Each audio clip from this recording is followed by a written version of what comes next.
Today's episode of Northern Lights is presented by North Star Law Group, your trusted partner in Minnesota's burgeoning legal cannabis industry. Whether you're just starting out or looking to expand, attorney Jen Riza and her team will help you understand the latest developments, scope out risks, and find a compliant path forward in this rapidly changing field. Visit northstarlaw.com and let North Star Law Group guide you through the legal landscape with confidence.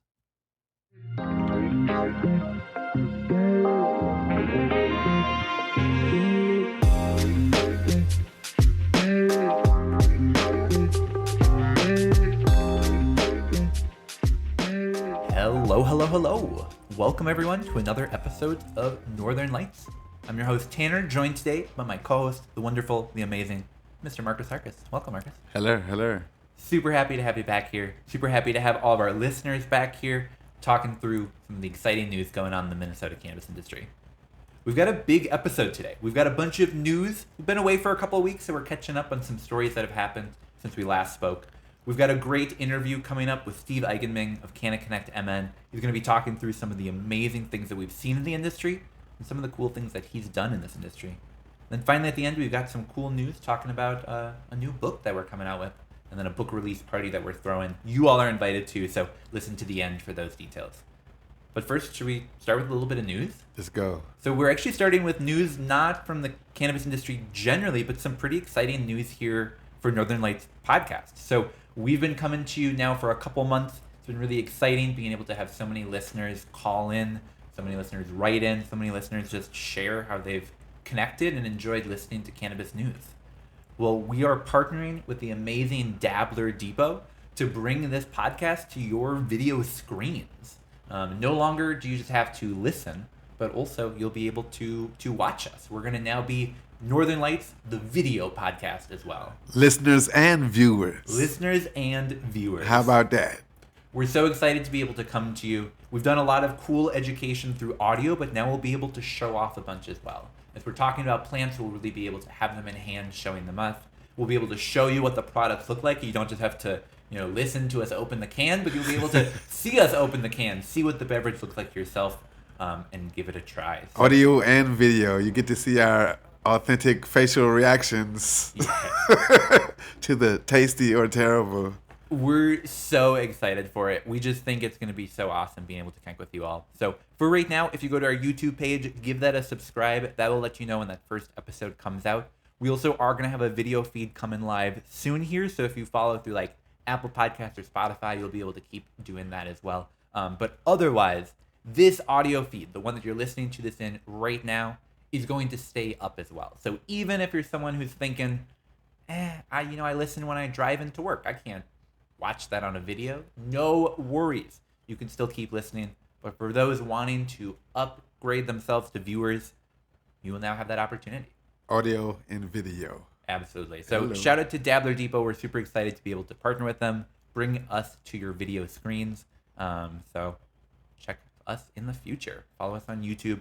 We'll put that link in the show notes for today. Dabbler Depot, here we come. Yeah, we're really looking forward to it. So let's get to some news, not from here at the Minnesota Cannabis College, but the larger Minnesota cannabis industry. We've got, first starting out today, a pretty interesting update coming out of a story that we covered back right in the days after legalization really began here in Minnesota. There was a tobacco shop up on the Whitehorse Reservation that was raided by county sheriffs, raided by tribal police. They seized cannabis, 7 pounds of it. They seized $3,000 in cash. They seized cell phones and surveillance systems. And we've all sort of been waiting for that actual charge to come through. But as of today, there's been no actual charges filed in that. They seized a lot of product, but there's nothing been prosecuted up to this date. And there's been some interesting news out of that perhaps one of the reasons might be that the state actually might not have the authority to prosecute him or other tribal members for cannabis crimes that are committed on the reservation. I guess they're messing around and finding out that it's legalish here now. And there's some different rules when it comes to the reservations. Yeah, it's a really interesting story that I think goes to show the importance of tribal sovereignty and some of the interplay that has with cannabis now that it's not totally illegal, but quasi-legal in certain ways. Thompson, the individual who owns the tobacco shop, Todd Thompson, he's a member of the White Earth Reservation, or excuse me, the White Earth Nation. He did not have a permit to sell cannabis. He did not have permission for the tribal council, which would seem to imply, this guy is in violation of the laws. But when we sort of dig into the technicalities of it, when we look at what the actual law is, Minnesota has the power to prosecute criminal crimes, but not civil crimes. And if he was selling cannabis, something that is allowed in Minnesota but just regulated, well, then perhaps the state might not have the authority to criminally prosecute in this case. It's such an interesting story. I think when the arrest first happened a couple months ago, we all thought, well, this is pretty cut and dry. You can't do that. And I think, we definitely at the college are not advocating people go out and do this, but this is Todd Thompson saying we are pushing for our rights. In fact, he had a quote saying, "We're sick of being held down from every economic opportunity we're held back from. This is their opportunity to really seize that." So, That's powerful. yeah. I support him. Yeah. It said also that the tribal council had voted to approve this a few days earlier. So it's not like he got popped before that. 100%. And they have a system in place where individuals will be able eventually to get licenses to sell through that reservation program, but they just haven't been created yet, which sounds to me like a regulation and less of like a total prohibition, because there is True. cannabis being sold there. In fact, Todd Thompson was the first person to sell cannabis. He did beat the tribe themselves by a couple of days. Hey, he's efficient. Yeah. He also said that his prices were significantly cheaper and he wasn't imposing that 10% tax. So I think we have a lot to learn from this story, but even more to just sort of watch and see what happens. I'm sure he probably cannot talk to us if he has a lawyer, but that'd be a good interview. Yeah. Well, we're definitely We going to should reach follow out. this case. Todd, if you're listening, give us a call. But I think it's really an interesting look at how native sovereignty, Minnesota law, and cannabis all comes together to perhaps show that it is legalish. Yeah, this is a good precedent. We're going to learn a lot from this case. I hope that Mr. Thompson prevails. Mm-hmm. Absolutely. And so there haven't been charges filed as of yet, so it's not as if this is like a case that's actively working its way through the court, but we could see Thompson sue to get the product that was seized from him back. We could see additional steps taken, so definitely a story to keep watching. We'll keep talking about it on here, but this is one of those stories that has evolved in ways that I think a couple months ago we would not have expected, but that is really illuminating on what our laws here are in Minnesota. So definitely keep watching that. Keep listening to our podcast. We'll talk more about it in the future. Cool. So moving on slightly, talking here about the University of Minnesota. Back in House File 100, there were a number of appropriations made giving money to different organizations, to different government bodies, to different grant programs, all of this. But one of them that was set up was giving funds to the University of Minnesota to open their cannabis research center. And just this past week, that happened. We now have a cannabis research center at the University of Minnesota studying the public health effects of cannabis legalization and hoping to inform policymakers in the future related to what to do to cannabis. So I think this is an interesting story because they're not necessarily going to sit down and say, what happens to one person when they smoke cannabis? Instead, they're saying, what's happening to public health in Minnesota generally now that cannabis is legal? A question that I think has been understudied. I mean, I think, Marcus, you and I both agree it's a positive effect, cannabis legalization. Oh, yeah, definitely. But there were a lot of questions raised, especially among the prohibitionists, about the threat to public health, the threat to public safety with legalization. As if, there wasn't already a legacy market here. Absolutely. But this is good information to know. I mean, just in all honesty, we want to know if, what are the benefits, what are the harms, if there are any, and if there are problems, how we can solve them. And we need data. We need good public health research. So, I support this. Absolutely. And my personal opinion, not the college, but I personally think that cannabis is much better for public health than alcohol is. Yeah. But I think similar to alcohol, if we look at how our policies that we implement in the government impact the community, that's never a bad thing, even just to help make informed decisions in the future. I think looking at the U of M, studying what will cannabis look like in Minnesota, how does it affect other states, how does it affect different groups of people, I really think it's some good research that's going to be done. I mean, honestly, the research is going to be in favor of the cannabis culture, Mm-hmm. the cannabis market, as we saw even in Colorado, which was the first adult use state in 2014. They implemented it January 1st, but they proved that there were no increases in these stone driving car accidents like the prohibitionists were wanting. There was a decrease in juvenile use with legalization. There was like a 25% decrease in the use of opioid abuse in Colorado as a result of legalization. I mean, everybody knows who's honest that this is a healing plant. I mean, all of the testimonies we heard over the years are about how it benefits people's health, how it helps people overcome the addiction to alcohol or meth or heroin or other types of opiates, benzos. You know, we know that this research is good because it's going to help destigmatize it even further. It's going to normalize it. It's going to make people who have these persisting, reefer madness notions and fears and stigmas that they wield against their loved ones who depend on cannabis in a violent way. So this is going to break down barriers of ignorance that may help people who could use cannabis to access it because it's no longer going to be a boogeyman. Absolutely. Debunk the whole gateway drug pseudoscience. And I think what's exciting about this is the person who's leading it isn't necessarily like from the cannabis community. Like it's a professor of public health at the U of M. They research substance use control policies generally. So I think having someone with the credibility of the U of M, with the research and financial backing that that organization has, being able to really lead the scientific community in cannabis research is going to be a huge thing.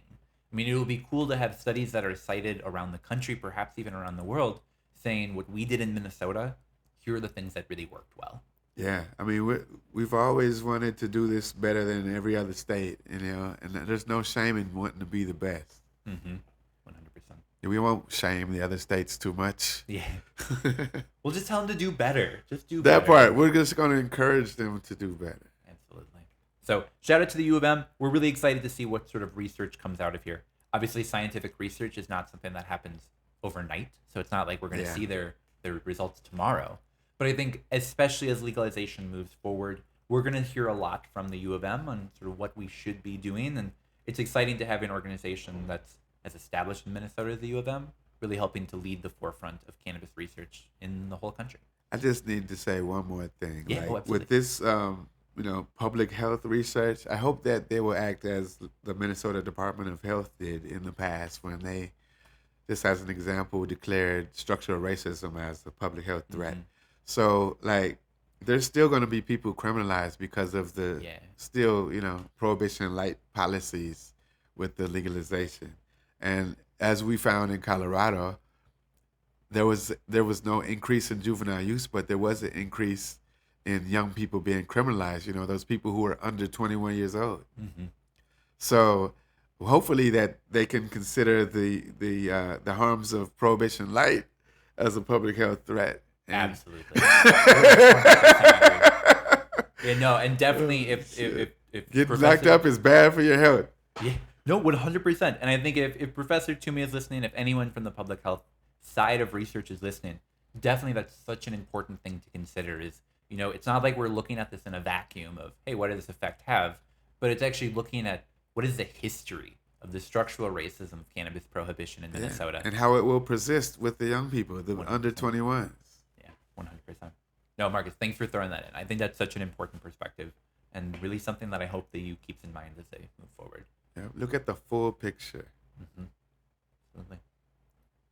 All right, well, moving on, we got a whole news-packed episode here. The next thing that we're talking about is some pretty big news out of the Office of Cannabis Management. So We have a new direct. Oh no, wait, no, I'm reading. Oops. Yeah. Oops. Sorry. No. What's happening here is that cannabis rulemaking has, at least in the early stages, sort of begun here in Minnesota.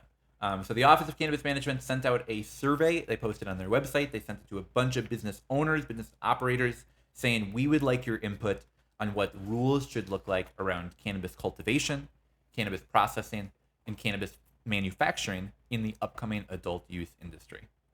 It's a pretty short survey, but at least a good first step. It shows that they're at least seeking that community input. It was a good faith effort, as Absolutely. they like to say at the Department of Transportation. And I think it is a good faith effort of we're starting this process by getting input from the community. Yeah, And I love really it. hope that they look at it and sort of help take it under advisement. But something that we talked about offline. Not, I won't address it specifically, but like, yeah, sending the survey is great, but I think they also talked about doing events because that's not always accessible for people. Even though people have access to the internet, like that form and those questions, the way I was reading them, I'm like, most people are not going to be able to answer these questions in a way that's like going to yield a lot of responses. Oh, yeah. Oh, yeah. So we're going to be releasing just like a standalone extra bit. It's about 25 minutes long. It talks through the entire survey, some of the questions on there, the things that they're looking for now, and also what that form sort of hints that they'll be looking for in the future. But either way, we encourage people to go to cannabis.mn.gov, click on the rulemaking button, and then click on the link to see that form. Especially if you have experience in the industry in other states, especially if you're an operator hoping to become part of our industry, they really are looking for input. Hopefully they take it. I mean, this is a huge opportunity. I mean, well, I don't know how huge the opportunity is, but it's really imperative that the cannabis industry stakeholders, which largely includes consumers, that we weigh in and inform these people because we don't know who's going to be on the inside yet, leading the rulemaking process from inside the OCM. Like the governor wanted to hire, now he wants to hire a seasoned bureaucrat, but knowing how bureaucracies run is only so helpful when it comes to coming up with the rules for the cannabis market because I mean, cannabis is not like tomatoes. And the cannabis consumers, we're going to need certain types of products. So we don't want the OCM coming in here banning things that they shouldn't or restricting things that they shouldn't or setting this up so that all the, making it so overly restrictive and punitive that you're really sabotaging any hopes for the micro business level entrepreneur to even succeed. Like the rulemaking process is so critical that it's going to either make or break our market. The laws are different from the rules of the regulators. So we need them to establish smart rules that do protect consumers, that do punish bad actors, who would create bad products and threaten public safety, public health. But we want them to set this up in an equitable way.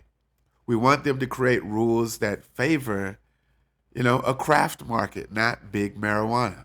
Yeah. So the rulemaking process is, I can't overstate how important it is. It's almost more important than just changing the laws. I really think it is. Yeah, 100% agree.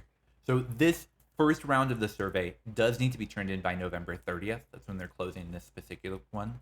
It does look like they're going to have many forms in the future for people to fill out, looking at other categories. But if you have experience in cultivation, processing, or manufacturing, definitely submit some thoughts on what should be happening. Because Marcus, I agree with you. We need rules that are benefiting business owners and not that are hurting. Aaron Morrison, a buddy of mine, works for Granny's. He's been on the podcast in the past. Gave such a great example to me of working in Oregon, working in a medical business, and having that business saying, we want to become adult use.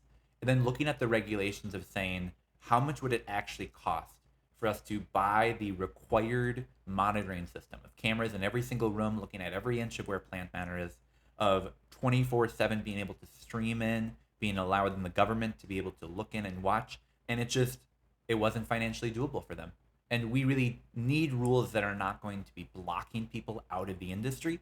We need rules that are going to protect consumers, yes, but also allow businesses to be able to operate and thrive. So Yeah. I think that's spot on. I have to say this now because almost everybody's feeling the pinch of the inflation, which is only going to continue to rise. You know, I think our economy is really in trouble long term. But so just as things are expensive for individuals, as us, as consumers, as you know, if you want to call yourself a consumer, Yeah. it's also hard for businesses. So if the government, if the OCM is like requiring operational things, operational requirements that are extremely expensive, it's not going to allow cannabis businesses to survive because you got to profit. Yeah. I mean, it's already stacked against us with it being federally prohibited and, you know, so it's like we need the state to be on our side. And in the early states, we did see examples of the states having laws and rules that crippled the cannabis industry. I mean, look at the way Washington State did it. They did it 6 months after Colorado. Washington State has done a terrible disservice to the cannabis industry in the way they regulated it.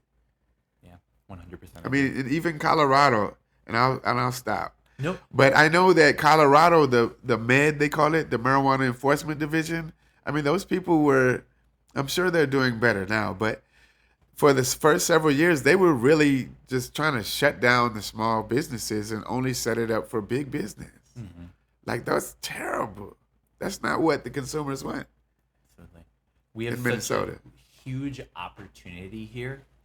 I just hope that they don't mess it up. You know, Yeah, please, We've make it got right. the football. We just gotta get it down to the end. The end zone. I think that's what they call it. Yeah, I mean, the way that Minnesota has the best model is if the state cooperates in allowing it to thrive. Yeah. That doesn't mean we're allowing reckless, dangerous behavior. We don't want that at all. But you got to let the small and the mid-sized businesses really compete. Yeah. So if you're listening and you agree with us, or even if you don't agree with us, that's totally fine too. Cannabis.mn.gov. Click on that rulemaking button, get that form filled out no later than November 30th. I know that's coming up quick here, so definitely get that turned in. We want people to have their voices heard. We want an industry that really helps support businesses, supports consumers, and allows cannabis to be as plentiful as we want it to be here in Minnesota. That part, don't limit us. Yeah. Well, so before we try some products that I'm actually really excited to try today, two that I've not personally tried at all before today, we've got another county to add onto our shame list. God damn it. I know. We've talked about Renville County in the past. We've talked about Wright County. We've talked about St. Paul, Duluth. We've talked about these jurisdictions that say, hey, I know cannabis is legal, but man, what if it wasn't? Wouldn't that be cool? And have really fought forward to try to prevent people from consuming cannabis publicly. God, we need to put pictures of these people on the website. Yeah, for reals. And I think what's particularly The commissioners. Yeah, what's particularly difficult about this one is I get, cannabis is legalized. The next council meeting, you're angry, you're trying to respond, you're saying, we're doing this now. But this is months later. They've had a lot of time to consider it. And what they've done is they've banned cannabis consumption on any indoor area used by the general public or serving as a place of work, any publicly owned property or outdoor area of public recreation, such as recreation centers, public parks, hospitals, offices, taxis, limousines, educational institutions. Basically, if someone goes there to do a job, you can't consume cannabis there. So you're telling me if I'm admitted into a hospital as a patient, I can't go outside and smoke a joint where they're smoking cigarettes? Not as long as you're on that property. And if you step off that property, you're on city property, so you also can't do it there. God. Yep. We're not really free. Yeah. This is, I think, a step. I know that this is a step in the wrong direction. We need an infographic map that shows the brown counties of Minnesota. Yeah. The places where you are able to exercise your rights and the places that, unfortunately, like now in Olmsted County that you can't. So this includes a violation that's a petty misdemeanor. So you're paying a fine of up to $300, or you're being ordered to do community service just for consuming cannabis outdoors in a legal state. These must be red counties. Yeah. So the ban doesn't include edible products. So if you wanted to go to the park and eat edibles, I mean, I guess you can still do that. But in this entire county, unless the city or a township has adopted their own policies, this is now in effect. So if you're in Olmsted County right now, if you're consuming cannabis outdoors, I guess stop. I say divest your businesses, sell your homes, and move. Yeah. Honestly, it's crazy. I mean, our legislators made some great steps forward in making sure that we didn't have these zones that totally banned cannabis from being able to be sold. But we're seeing these places pop up where if you don't own a home, you're not really going to be able to consume much cannabis. Jeez. Even though it's legal. So, Olmsted County, unfortunately, on the shame list. Shame on you. Shame, shame, shame. Hopefully we've got more that are going on the cool list soon, but as of right now, not too many. The green counties and the brown counties. For real. Watch this GIS. We'll keep you updated on any news that goes on that. If you are in a community where you're debating or exploring cannabis policies, let us know. We try to stay up to date, but oh man, there's been so many places recently that have been making some pretty big steps backwards. So definitely keep us updated, and we'll keep you updated. All right, let's do something positive before we take a break. We've got some new products to try. All right, let's go. Marcus, the taste of fall is alive. It is fall outside. If people are listeners or celebrators of Thanksgiving, that holiday is just around the corner. I guess for listeners of this, it's just in the past. But you know, it's a fun time, and we wanted to bring together some flavors of the season to help us to celebrate today. So we've got two different products. We've got some Minny grown gummies, a limited edition caramel apple flavor. We also have Kite Soda has created a seasonal Kite Cider. So it's an apple cider, 10 milligrams in that can. The gummies are 5 milligrams each. We're gonna be trying these out. Marcus, is there one that you want to try first? I think I'd like to try the soda. Soda first. You got it. So Kite Soda created this Kite Cider. As I said, it's 10 milligrams in that 12-ounce can. That's a good amount. There we go. That's way better than 5 in a can. I 100% agree. So these are apples that are unfiltered and unsweetened, coming from Michigan, with just that delicious THC added to it. I like it. They say it's a perfect drink to warm your soul on a chilly day and enjoy the flavors of fall. So, cheers. Could you say that again? Oh, yeah. A perfect drink to warm your soul on a chilly day. Oh, yeah. And enjoy the flavors of fall. So we're supposed to heat it up? No, it just keeps you warm on the insides. Okay, because I'm like, warm soda sounds terrible. That's good. I like that. I do like it too. It has that like nice tart apple flavor to it. It definitely is a cider. You can taste that. It's like carbonated cider. Yeah, absolutely. It's got a beautiful color to it. We're not yet a video podcast, coming soon, but we'll describe it. It looks like apple juice, carbonated apple juice. It looks pretty tasty, and it tastes the way that it looks. I mean, I'm expecting an apple juice flavor. I'm getting an apple juice flavor. I like it. I mean, didn't we try Granny's had like a Granny Smith apple? Yeah, absolutely. Yeah. Okay, I see the apple sodas are emerging as some of the best. I know it's what's going on. That Granny's one is actually totally gone now. You can't get that one anymore. But this Kite Cider you can get, I think, throughout the Twin Cities. So they make their own? They do, yeah. Nice. Minnesota grown, gluten free, lab tested. We like this. I do. I think the name Kite Cider is kind of cute too. Mm-hmm. One monosyllable. Kite. For when you want to go fly a kite and hang out on a beautiful fall day. Kite Cider. So, yeah, I'd recommend people check this one out. I like this one. It's really good. It definitely has that delicious appley cider taste, and also has some THC in it. I drank the whole thing, so thumbs up. There we go.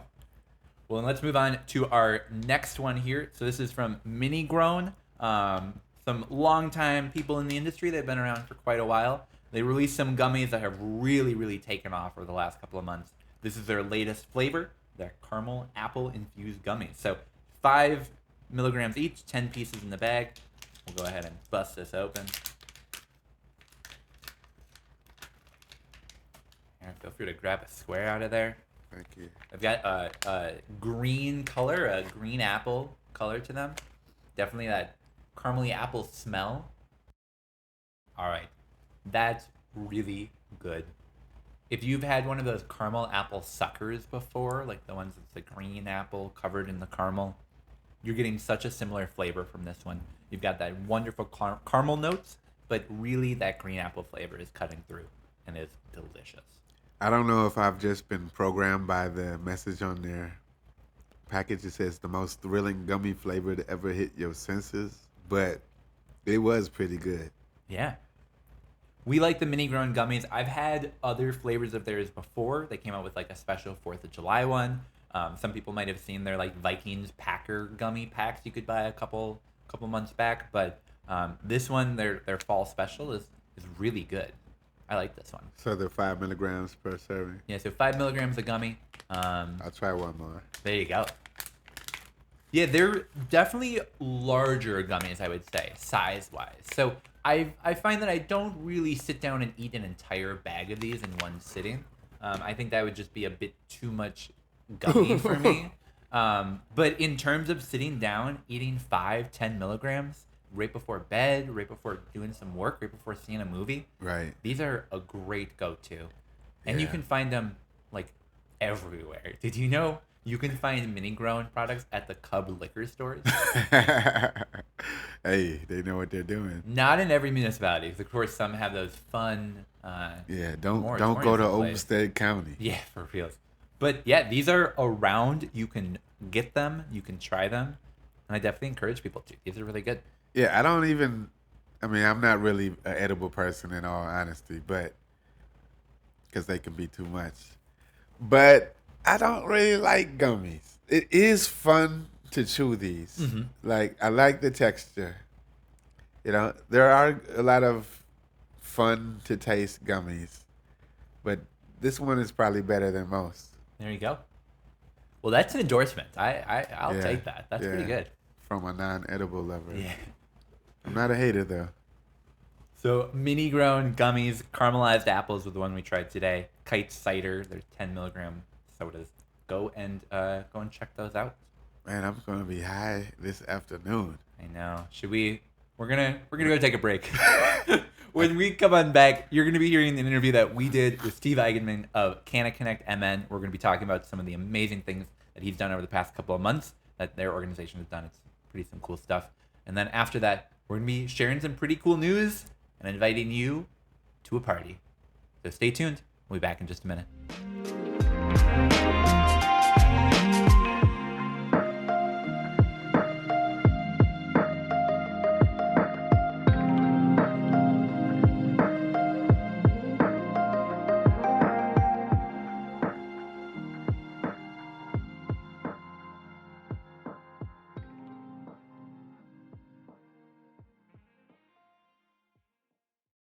Hey Tanner, I had a great time in Duluth. Did you know Minnesota has over 90,000 miles of combined rivers? Steve, look, I loved that event too. It was fun, but I don't have time for trivia right now. I'm trying to concentrate. What are you concentrating on? Well, Steve, I'm concentrating on how to make these cannabis concentrates. Oh, yeah. What are concentrates? Well, it's basically just the products that are taken from that cannabis plant. Maybe they've been processed in some way just to keep those most desirable parts, the cannabinoids, the terpenes, getting rid of all that plant matter. You know, they can be smoked, they can be vaped, or you can make them into edibles. And they're legal to make at home now. So we're trying to put together a book to walk people through it. Uh-huh. Wow. I didn't know that. Honestly, that's super cool. Do you know anyone who can teach me more about how to make those? Well, actually, yeah, I do. And it's funny because I'm hosting a class soon with Minnesota Solventless, with Cornell Urban Agriculture, and even Minnesota Grown CBD on December 3rd. So it's going to be a Sunday afternoon. It should be a fun time. In fact, Steven, you're hosting that class with me. You're going to be introducing us. Yeah, that's right. I guess I need some help concentrating. Well, that's why we're hosting the class. Get your tickets today. mncannabiscollege.org/rosin. Okay, so that's mncannabiscollege.org, but you just have to add /rosin. Clearly, you got to concentrate. mncannabiscollege.org/rosin. We hope to see you there.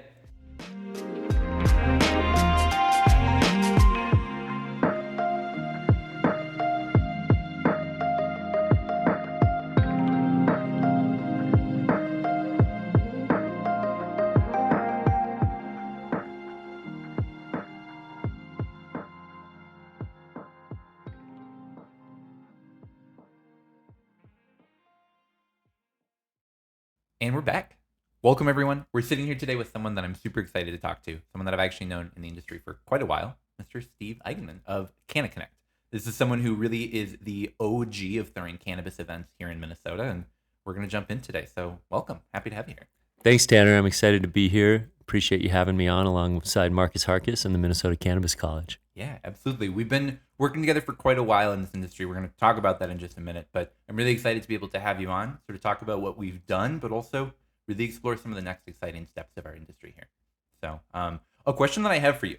So you've hosted a ton of cannabis events here in Minnesota. In fact, I was looking over your website over the last couple of days, and I'm pretty certain you've hosted more cannabis events here in Minnesota than like anyone else by a long shot. You from lunch and learns, home grow classes, the CannaConnect expos themselves. I think a lot of people have been to your events, but they might not know the man behind CannaConnect himself. So tell us a little bit about yourself and what brought you to the Minnesota cannabis industry. Yeah, absolutely. We've been making up a lot of events. Like a lot of these have been the first time, and that's really cool. OG in the sense of maybe the CBD and hemp industry, but certainly not on the legacy side and the events that have gone on for years and years and decades. So Totally fair. just to make that connotation, not lose half our audience right off the bat. No, But I think that's a good note. Yeah, absolutely. That legal industry side here. I have a passion for working in new industries. I have a passion for connecting people, and being that cannabis is a new industry in Minnesota, I've found that my greatest gift is connecting people, really understanding people, and helping them make their own moves. Like, the biggest thing about CannaConnect is meeting new people and really understanding who the types of people are that are entering the cannabis space. I love that. It's really cool. Yeah, it's been awesome seeing so many people come into our industry over the past couple of months, but past couple of years, really, and seeing what we have today and what we're hopefully going to have very soon in the future really sort of grow and form. I was thinking back to some of the earliest events that we did together, and the one that stands out like biggest in my mind is that 2019 Walker Hemp Festival. We drove up north pretty far. We sort of got together in a rural part of Minnesota and celebrated cannabis. There was a lot of CBD products. There was something relatively new at the time called Delta 8.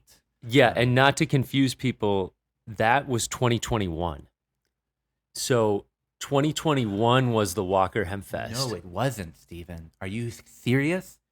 Oh my gosh, that feels like it was so long ago. That was really just like a little over 2 years ago. Insane. Because I had a hemp clothing company at the time, and I didn't have a hemp clothing brand in 2019. Thank you so much for correcting that. Yeah, no, absolutely. Wow, 2021. Okay, so really going back only 2 years then.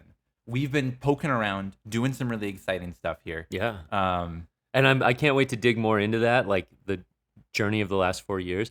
But I think I first heard about Marcus Harkis and yourself, the Minnesota Cannabis College, through Zach Robbins in 2019, 2020. Totally. Like, he and I were recording a podcast the day Kobe Bryant passed away. Okay. And because you sort of remember, like, that was a moment. Yeah, for sure. I think we can all sort of think back to like where we were when we heard that happening. R.I.P. And so like I remember hearing about the Minnesota Cannabis College, but I would imagine that you and I crossed paths in 2019, either through the Minnesota Hemp Association or at some of these events. Like AURI was something that I latched onto early on, and they put out a guide to industrial hemp in like late 2019. Early 2020. I mean, once you get into early 2020, it gets fuzzy. Yeah, absolutely. It does. Wow. So that's really bringing me back to some of like the early like nebulouses of some of the people that were just sort of poking around in the first few days. That like the Legacy CBD Cup was probably like just happening around that time. Yeah. Did you guys have a presence at the Warehouse Winery Legacy CBD Cup?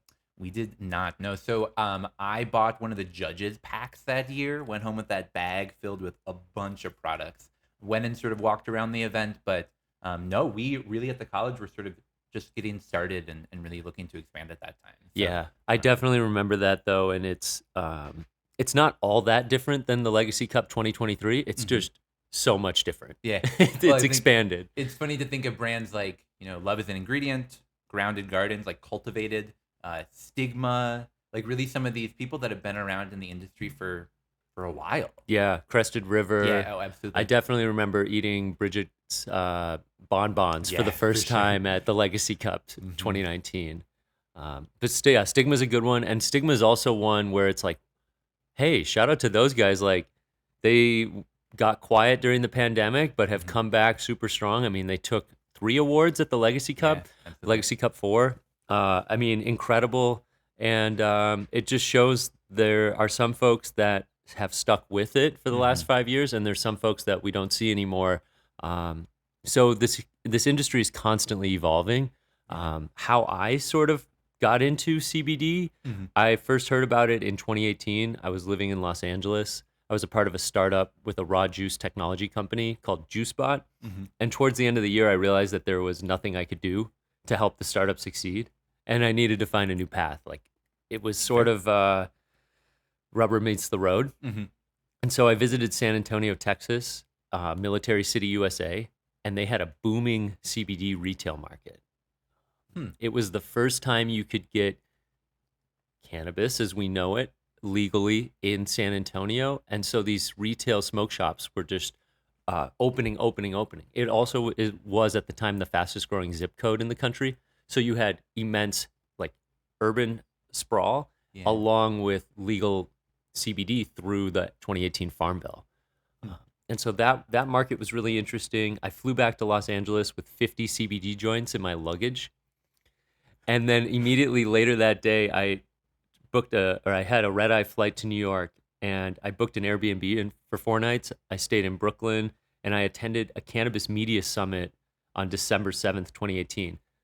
So I pulled the links, and the links are still live. So if we want to include them in the show notes, like Sure. my that'd be first events that I went to, it was Cannabis Media Summit to spotlight journalism for an emerging industry, which that very much like pointed me in the direction to get involved with CannaMN, to work with Zach Robbins and Teak O'Reilly and contribute blog posts to that website that's now defunct. But on the same trip, there was a symposium being hosted by the Drug Policy Alliance, and that was in Albany. It was in Albany, New York, and it was called Marijuana Justice, Equity, Reinvestment. I was able to sign up. I took a coach bus that morning for free from Manhattan to Albany with my friend Rodney. And towards the end of the trip, we went up there to hear from activists, local elected officials, hemp farmers, ancillary businesses, all interested about the possibility of cannabis legalization. But if you know the New York market, like they thought they were going to legalize in 2018, going into 2019.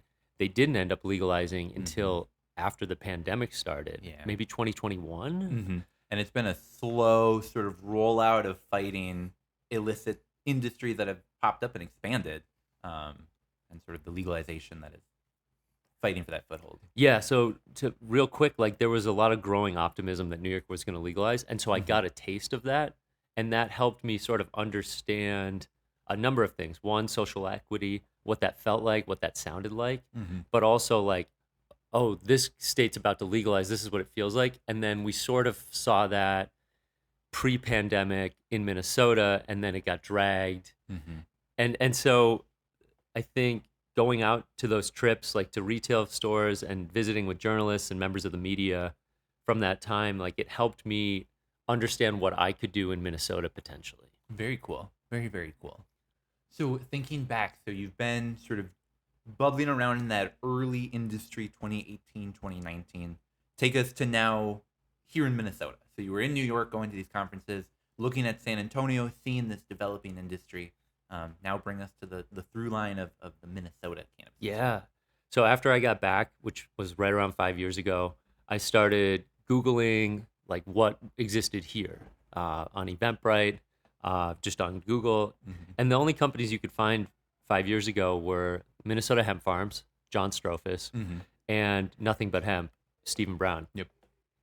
But I was still interested, right? I knew there was more. Like, I reached out to those people and was like, hey, I'm into startups. Like, I'm interested in this. Like, didn't hear back, but it was early. Mm-hmm. But in the spring of 2019, I attended an AURI event. It was a reverse pitch competition. So all these like Land O'Lakes, Cargill, General Mills, the banks that finance the agricultural industry in Minnesota, they had this like, we have all these problems. What are our solutions? And it was like no mention of hemp. And I went to the Cannabis Media Summit, no mention of hemp. And at the time, my hemp gears are just starting to turn. So I'm like, right off the bat, 5 years ago, I see that hemp is being ignored. Hemp is the thing that doesn't get you high. Nobody's really interested in it, like comparatively to cannabis. And then on the ag side, they're ignoring it. And so that's sort of what shaped my approach to the hemp industry. And if you think 4 years ago, we were telling legislators, hemp doesn't get you high. Hemp doesn't get you high. Hemp doesn't get you high. So I attended this event. I met folks like EPAC Flexible Packaging. I got to talk to John Strophus for the first time. I saw Charlie Levine there. And I just, I find that networking and gaining perspective from folks that are there to sell a product or service, but you also get to understand their perspective. So I like these networking events, and I was going to them. I think the first Minnesota Hemp Association event I went to was May or June of 2018. And that's when you started to see more people coming together, starting to sell CBD. Absolutely. Yeah. Very cool. So then take us through a little bit. You've obviously been here. You saw sort of the Delta 8 bubble come and go. You saw now legal THC edibles, hemp-derived, of course, sort of come into Minnesota. We're sort of watching that early parts of what that adult use market might look like here. What has it been like to sort of be here and really see those changes happen? Yeah. So I think we crossed paths, like I said, probably 2019-ish. But I'd say the biggest change since then, over the last 4 years, is how hemp has been viewed. Hemp has always been the underdog. You could always differentiate hemp from marijuana by saying hemp doesn't get you high. But a lot of what the industry was concerned about after the 2018 Farm Bill was how we can develop more uses from hemp. And so that sort of guided me to, want to bring hemp more into the mainstream. I could have never predicted that hemp would be brought into the mainstream the way that it has. Although if you knew the Farm Bill and you really studied it, you could have been producing Delta 9 hemp-derived products from the get-go, from 4 years ago. Yeah. And there were only a few, some in this building, that were willing to take that risk or really willing to understand what the possibilities were. And as we saw now, it's being extended another year. That's another year of runway for these folks that are using hemp in a cannabis-derived way. Absolutely. But I still, embody, like I'm wearing natural hemp clothing right now. Like, I attempted to start a company that was focused on finding the highest quality hemp clothing materials so we could bring hemp more into the mainstream. I even created bootleg sports hats so that people could pick up a hat, feel the quality of it, but still rep the Timberwolves, because it is so hard to get people to adopt a hemp lifestyle. Like, hemp is a natural alternative to our world filled with plastic. But, at some point in 2019, the market for CBD biomass started to crash because CBD doesn't get you high, and therefore people are not willing to pay a premium for it. So really riding the downturn of the CBD market, as more people in the Minnesota industry were coming on board, made for an interesting scene. Absolutely. The plant-touching folks had a better idea of what was going on, and the retail folks, in my opinion, were probably greedy with the margins. And so things started to go sideways. When you had hemp farmers like losing out on 40 times what they thought their price per pound was going to be, how can they flip that sell it to a retailer and expect to make any margin or like sustainable profit. So, and this was all pre-pandemic. The pandemic helped separate the wheat from the chaff, as they say. After Governor Walz deemed CBD stores non-essential, businesses had to find another way to reach their consumers. And Delta 8 resuscitated shops that were struggling to move CBD products, but it also brought a host of other issues. And not to go on, but prior to Delta 8, you couldn't just walk into a CBD store and get high. But then all of a sudden, and you've heard this, folks went into Ridgedale or Rosedale or Mall of America, and they came out with 50 milligrams of Delta 8 gummies, maybe not knowing what they were doing. Absolutely. It's crazy to think that like people were buying perhaps intoxicating THC from like a kiosk at the mall. Straight up. But that's how it was. And yeah. And so that's where, there started to be a good amount of back and forth from both sides. Some of the headier, more pure folks were like, no, I'm not touching Delta 8. Some of the folks that are going to be at our December 3rd event, more on the pure side of the plan. But I think the Delta 8 influx prepared us for the Delta 9 influx. So you started to see that same argument. And there were things in between, So I think in Minnesota we've seen, let's riff on this. We've seen a few waves. We've seen the CBD green rush. Yep. The crash of CBD biomass. Very much so. The advent of Delta 8 or the adoption of Delta 8 and then THCO Delta 10. But also the realization that you can do this with Delta 9. Yep. And in the middle there, that's where things got a little tough and crazy. Like it wasn't fair. That's when things were like, okay, this is unregulated. There are loopholes, blah, blah, blah. But the cease and desist frenzy of Minnesota breweries being told to stop CBD production while Wisconsin beverage producers were allowed to continue importing and producing and distributing, there needed to be rules, or the government needed to step in, and the bipartisan support for capping Delta 8 and putting limits on Delta 9 was sort of like the seventh inning. The passing of HF 100 and SF 73, that kind of the eighth inning, and it's almost like we're in the ninth inning and we're ready for a new game to start.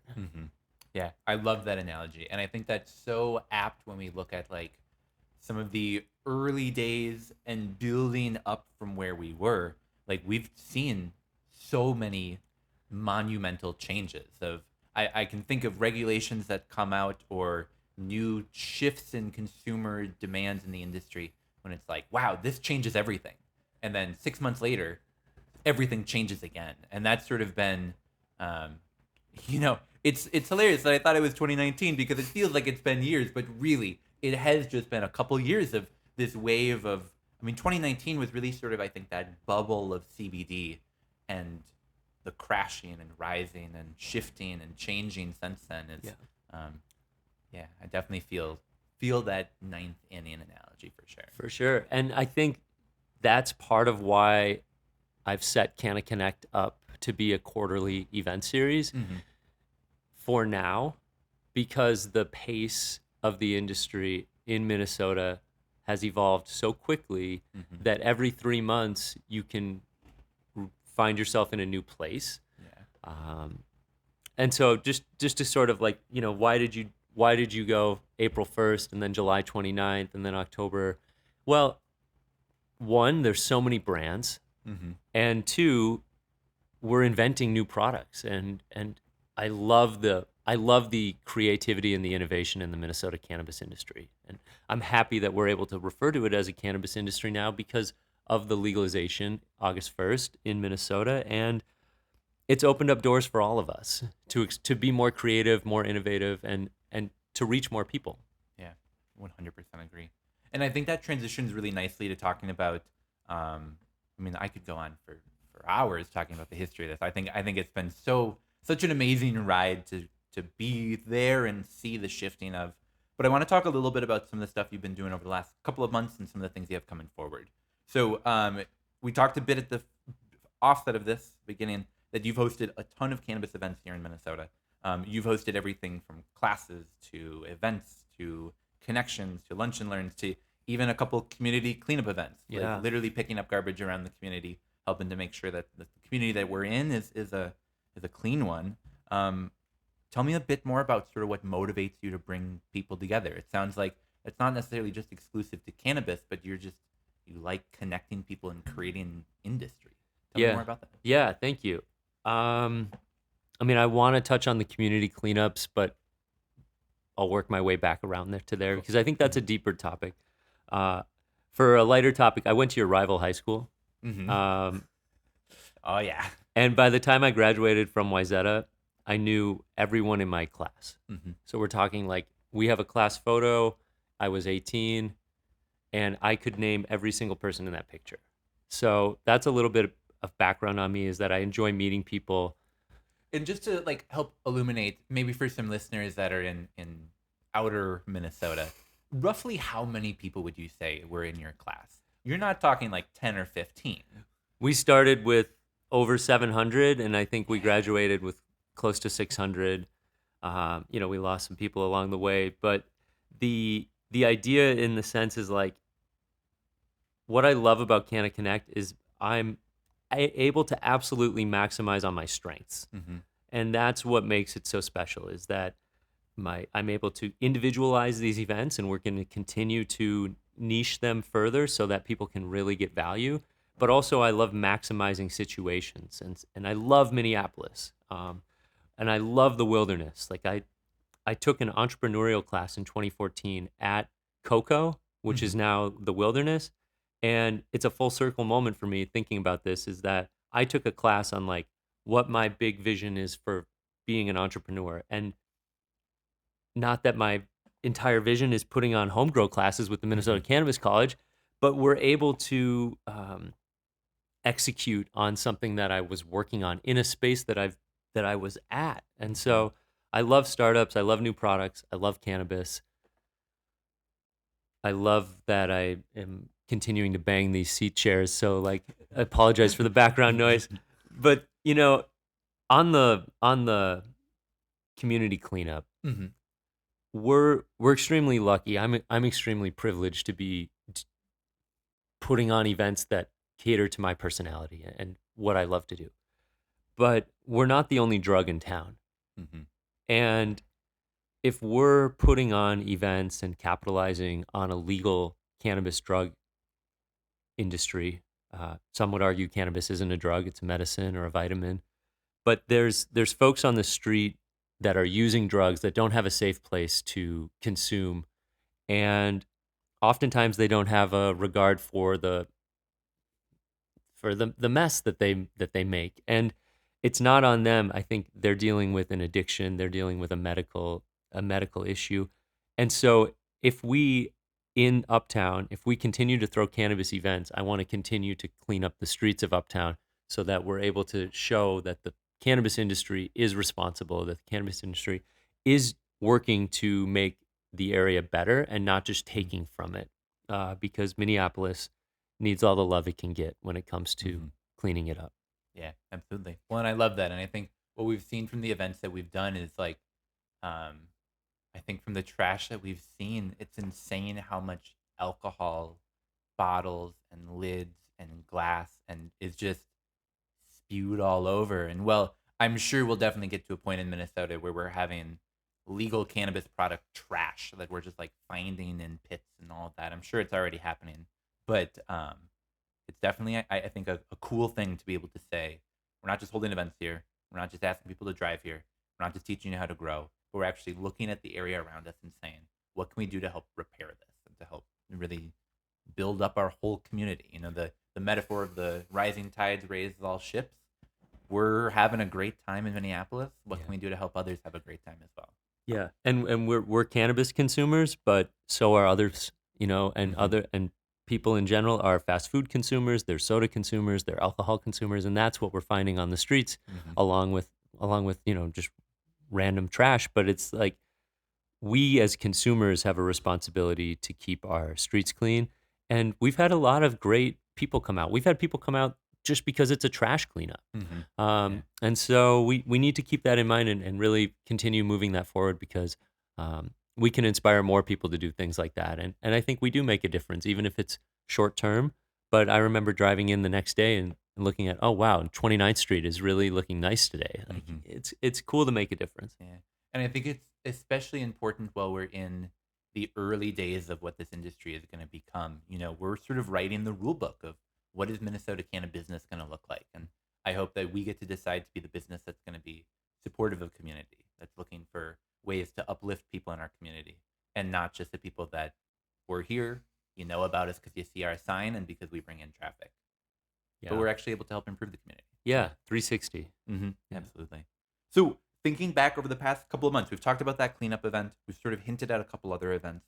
What sort of stands out as some of the most impactful classes, panels, presentations, things that sort of stick out in your mind over the past few months? Yeah. I really enjoyed Clem's answer to my question on July 31st when he was presenting about clones. Mm-hmm. It was cool to hear him talk about his work at Red Lake Nation, Yeah. helping build that program as that program was coming online or had already launched. I'm really proud of Clement, and it was fun to collaborate with him this summer. Like, I've known Clem. We met during undergrad at St. Thomas, and Cool. we have a lot of friends, mutual friends from back in the day, successful entrepreneurs who have played a role in the creation of CannaConnect behind the scenes. Like, Mm-hmm. I won't pull that string too far, but like one of Clem's roommates created a software platform that has allowed me to develop the CannaConnect brand. Hmm. So it's like Cool. that's part of why you go to school is to meet people. Mm-hmm. You can't do a learning work from home for school. Like you got to go out and meet people. Yeah, I as a teacher, I will say it doesn't all happen in the classroom. That's for sure. But putting on or pulling off the Let's Come Together presentation with the Minnesota Department of Health and the Mhm. Minnesota Cannabis College was probably the most difficult event we did together. Mm-hmm. But it proved out that we can pull off a live stream at a professional venue and bring people together. And it was an entirely new group of people. Plus, we had a top tier panel. Yeah. So, like, even the hard events have been fun. And then, the last two homegrown classes, I was really impressed. The one where you hosted a boot camp and delivered a full length presentation, as well as the presentation that we coordinated with Bovida and Raiden Labs. The level of detail that is being delivered through these presentations is beyond what I could do by myself. And that's probably the coolest part about working with you. We're doing things that by ourselves, there's no way that we could do. Like, only way we could do it is together. And we're pulling off some of the most dynamic events in Minnesota cannabis history. Yeah. I really mean that. Like, look, I was able to negotiate a sponsorship with Stores and Bickle Mm-hmm. that allowed us to receive top of the line dryer vaporizers. But working with you has leveled up my reputation with the community because we center our classes around education Mm-hmm. and science. Yeah, 100%. So I went back and looked at our previous rosters because we sort of started talking about these classes back over the summer and thinking about the number of classes that we've held since then, the variety of topics. I mean, we've had more than 200 students come out to our events, check out education, get hands-on experience with plants, with soil, with learning about some of the top tier techniques from some national brands that are based here in Minnesota. I absolutely agree with you. I think it's been really so cool being able to get those done. So, Yeah. And like make hay when the sun shines. And like the sun Mhm. was shining in 2023. And I mean, some people feel this is controversial, but like CannaConnect 2 and finally hearing that Governor Jesse Ventura had arrived like last minute before his panel was supposed to start. Like, I mean, I wore a "My Governor Can Beat Up Your Governor" shirt to the Capitol in third grade, and like CannaConnect 2, the timing of it was perfect.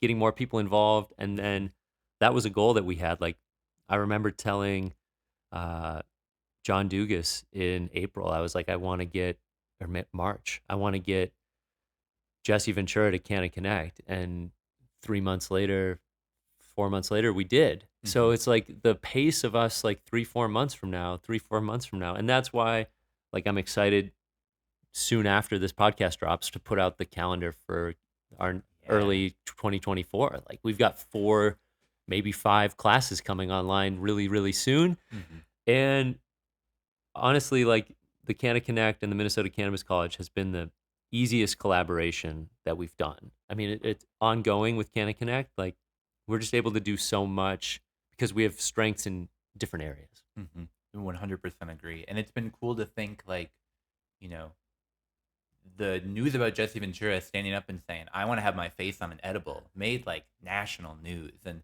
people have come out to these grow classes, and We've had people stream that Bovida class from across the United States, honestly, even in other countries. People are tuning into the events that happened all because we sat down and say, hey, what can we do to help bring more cannabis education to Minnesota? So it's been Totally. so amazing being able to partner with CannaConnect. So thanks for being willing to do that. Yeah. Shout out to you guys for the activism and the work behind the scenes ahead of time. And it really just came down to like economics 101. Like, I have a venue, you have a class, hmm you have a class, I have a venue. Yeah, absolutely.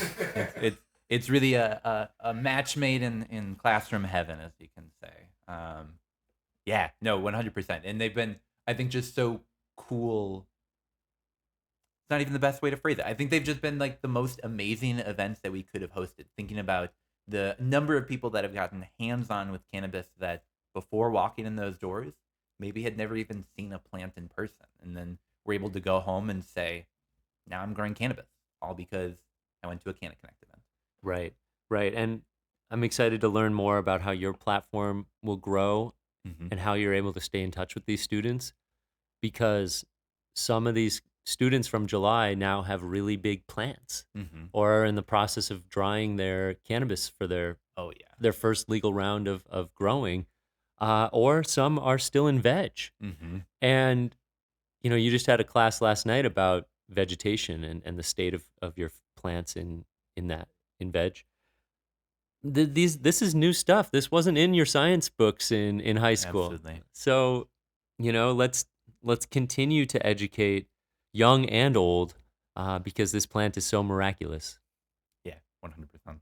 So I want to sort of transition away from the events briefly just to ask you one more question about the industry. Because you sort of like us, the Minnesota Cannabis College, we don't grow, we don't sort of make our own cannabis products that people can buy and consume. We make other cannabis products that are pretty cool. But as sort of a quasi outsider to this industry, what challenges do you see coming up in the Minnesota cannabis industry? Or if you want to phrase it more positively, what opportunities do you see coming up in the industry that really we need people to sort of step in and help fill? Yeah. Yeah, this is a good question. I'm excited to answer it. I think the indoor consumption rules will be an ongoing challenge Mm-hmm. to bridge the gap between the legacy market and the professional cannabis industry.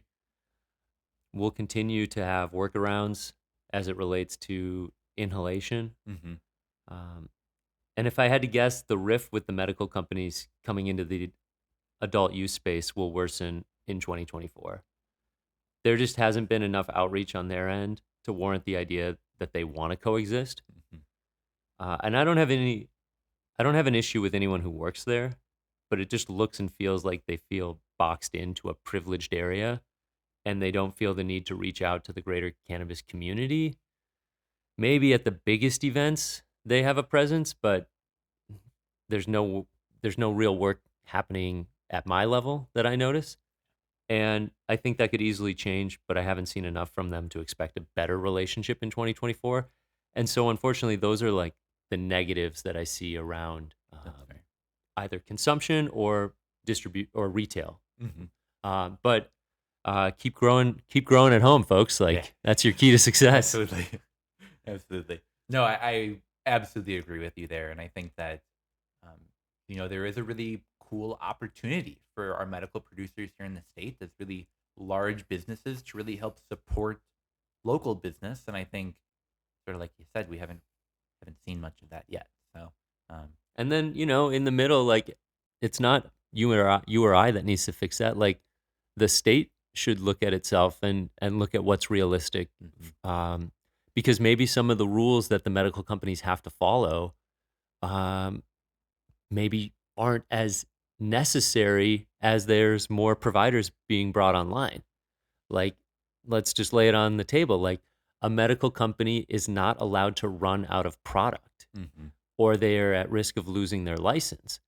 So they're incentivized operationally to overproduce and have a backstock of supply, and potentially what happens to that supply when it goes bad. Mhm. Speaking as a consumer, I'd rather have more options and higher quality. I think we all would. So let's figure that out as well. Like, I mean, let's incentivize for the right reasons. Yeah. I 100% agree with that one. So, I reached out to you back over the summer and said, "Hey, man, we should really put on some awesome classes. You're throwing these cool events. We've got some cool education we want to do. Let's partner together." I think, we've had a lot of people that's written into our show, asked us questions either for Jen or otherwise that we know are cannabis business owners, cannabis business operators. They work for cannabis businesses. And they might be thinking right now, hey, I sort of want to host an event. Maybe we're launching a new product. Maybe, I really want to be able to feature my brand to consumers in a particular way. And they're thinking, hey, I don't know how to do that. Yeah. How would they go about reaching out to you, to CannaConnect? How do they do that? Yeah, so we have a form on our website that you can fill out. It Mhm. comes to me. You can also skip that entirely and go straight to email, events@cleangreenmedia.com. I appreciate the emails more than the DMs. Um, we need organic connection. We can't just, put an event together. At least we're trying to think more holistically about it. Mhm. But we're also putting a deck together that brands can request later in December where we can show you what we're offering and have packages for you. I really want to be able to develop the promotional side of this business because the events are going well. And how can we promote more of the industry? Mhm. We're working on CannaConnect 4. Not ready to announce those details yet, but we will be back in 2024. And we want to do stuff in between, but it has to feel right. Is it safe to announce that the Minnesota Cannabis College will be at your next Canna? No, I'm just kidding.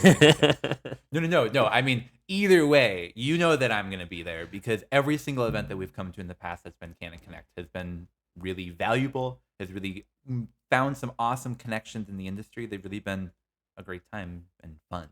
So Yeah, thanks for and the biggest thing that I can do better at is bringing more communities together.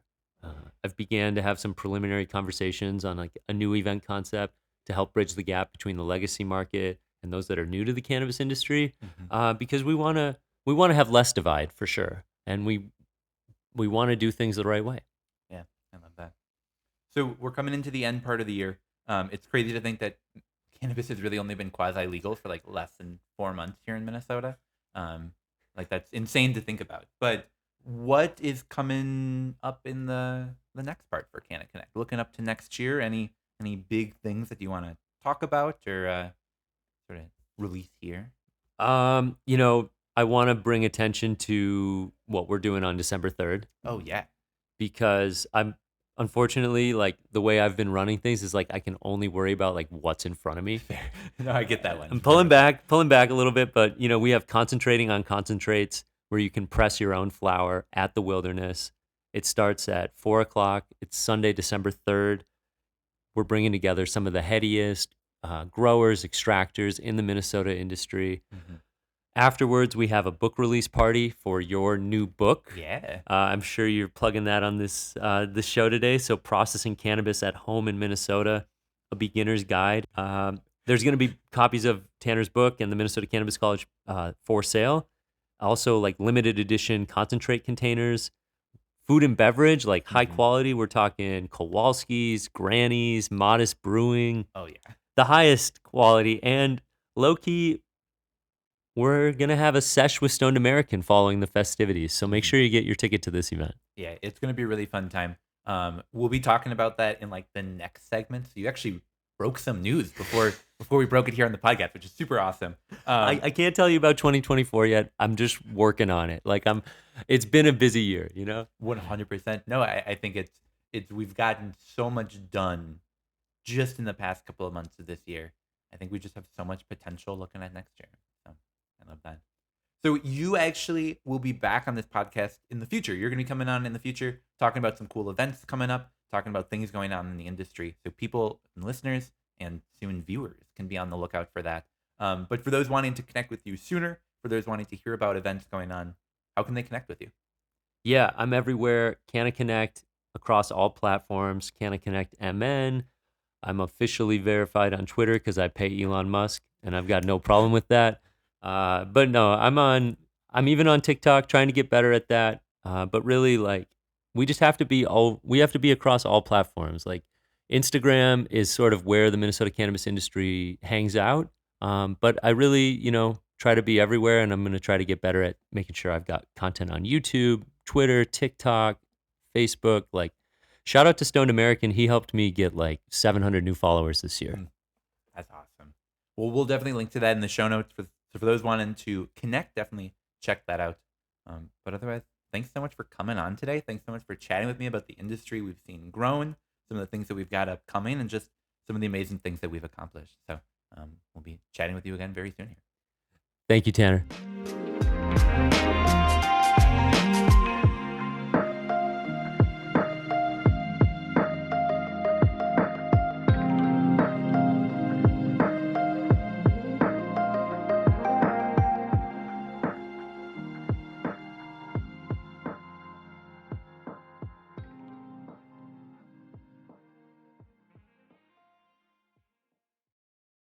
And we're back. So in this last segment, we want to talk about some pretty exciting news that we have here at the Minnesota Cannabis College. We're coming out with a new book. Marcus, did you know that? I just found out. Yeah. You know about it now. Just kidding. Yeah, No, I'm yeah. excited. I can't wait.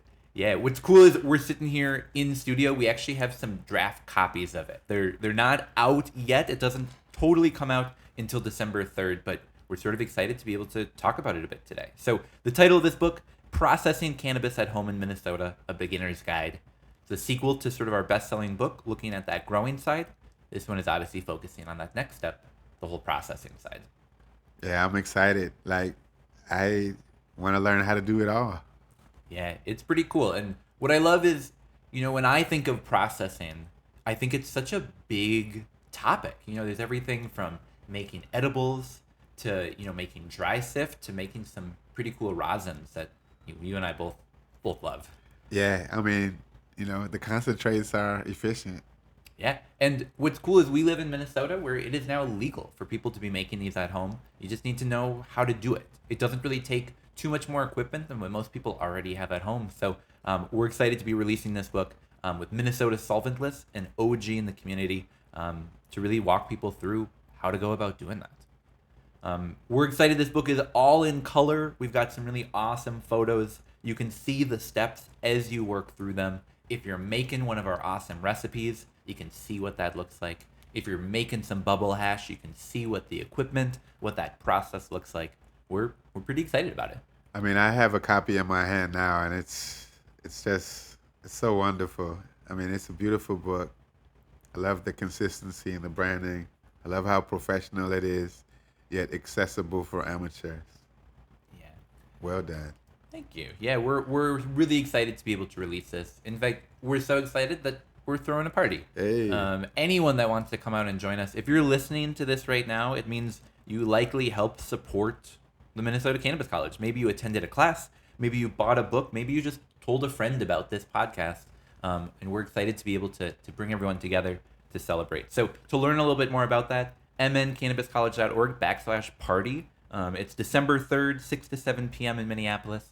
We're really looking forward to it. So definitely feel free to come out and join us. We'll have copies of our book for sale. Anyone that buys the book there can get a limited edition Minnesota Cannabis College concentrate container. So totally branded, and you can walk around with your cool homemade dabs in that container. And we'll have food and beverages and all that. And then I'm supposed to throw in that those containers are while supplies last. So. Yeah, you better act fast while those supplies last. I mean, I have to brag for a second. The Minnesota Cannabis College logo it's so beautiful. I mean, if I look at we're not registered as a higher education institution, even though we provide higher education. But it's oh my God, I want to have that. Yeah. It's going to be the only concentrate container I ever use. Yeah, I'm really excited to be able to bring these out and show them off to people. So come on out to that party. You can learn more about that there. To sort of celebrate here on the podcast, Marcus, I took one of my favorite recipes in the book. In fact, people, if you have your copy at home, which I know most people listening to this won't yet because it's not out yet. But if you're listening to this a couple weeks later, you got your copy at home, you can yourself actually flip to page 25 and see the recipe for our classic cannabis brownies. These brownies are dedicated to Brownie Mary Rathburn. We've actually talked about her on the podcast before, but she's an OG in the cannabis community, really showed people the healing power of cannabis, and she actually has a history here in Minnesota, so sort of an OG. So check those out. Marcus, we're going to try a little a little piece here. So anyone that wants to see that recipe, check out our book. We'll link to it on our social media, so you can try out this recipe yourself. Let's try one of these brownies. So I tweaked the recipe slightly following the steps on how to infuse rosin in it. So this doesn't have any actual flour in it. It's all rosin based. Also, what we did is we brushed a very light water butter brush on the top and sprinkled with some of that THC infused sugar from here at Love is an Ingredient. So nice. Sort of got a little bit of the store-bought THC, a little bit of the homegrown THC. And that's the other thing that I forgot to mention is the rosin that's in this is actually rosin that I made. It's bubble hash rosin, following the steps in this book from cannabis that I grew here in Minnesota, following the steps in our other book. So, wow, I'm about to start crying. I'm so emotional. Yeah, this is, I really think, a culmination of a lot of what we worked for. It's sort of silly to say that it's in this brownie, but it's in this brownie. So let's break off a piece, try it out. Go. Feel free to break something off. This is an olive oil based brownie, so that way we can really infuse it with that. So it sort of keeps that gooiness. Even the texture in my hand is just phenomenal. Mm-hmm. Break off a little piece here. Damn, Tanner, I didn't know you were a culinary artist. Super easy. Just following the recipe that's in our book. Yeah. That's good, man. Thank you, man. I appreciate that. And what's cool is, we can't obviously offer one of these to every single person listening to this podcast. I can't, drive to your house, give you one of these brownies. But I can at least give you the instructions of everything we used, from the growing to the pressing to the baking.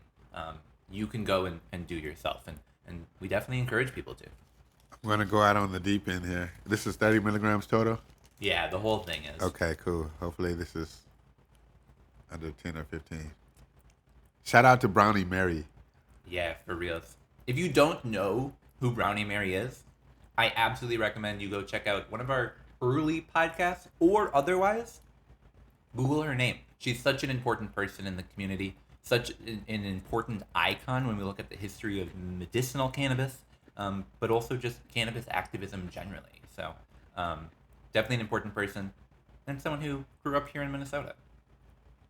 Man, the crunchy texture on the outside and the soft texture on the inside is just so good. And the flavor is great. Yeah, and this is a chilled brownie. It is one that you can heat up and enjoy, sort of like the ooey gooiness of it. Super good if you want to top it over ice cream. There's so much to do with homemade edibles. So, man, the only limits are our imagination. Yeah.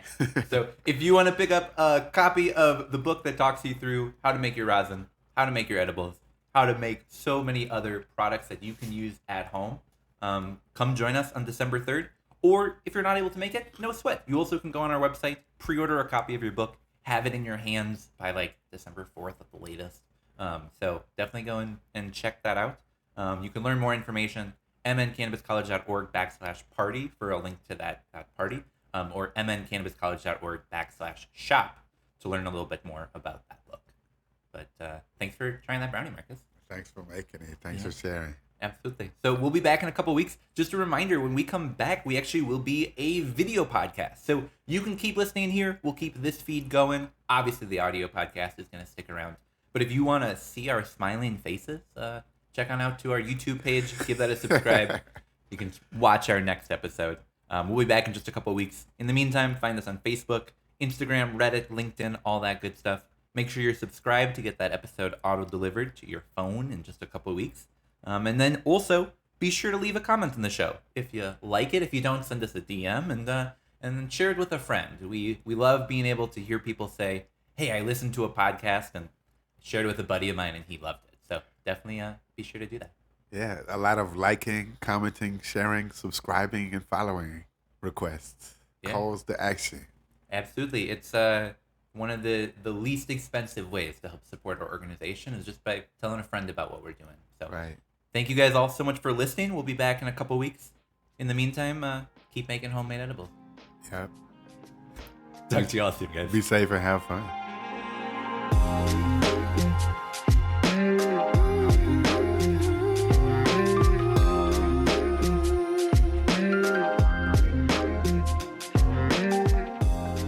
Spotlights is a Minnesota Cannabis College production.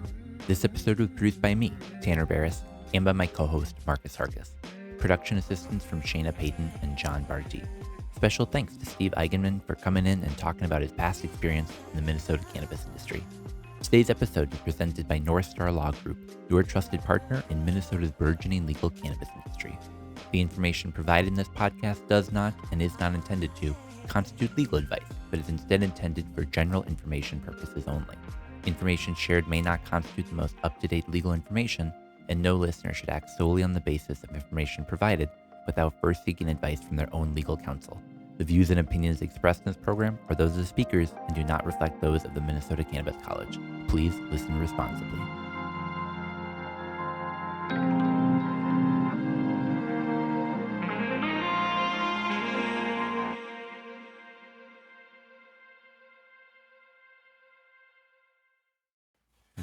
There's got to be something around. It's that guy who died in the chocolate vat that we have. You can still hear him scream to this day. We're not recording, right? Oh, we are. All right. And we're back. Fuck it. Yeah. We'll do it live.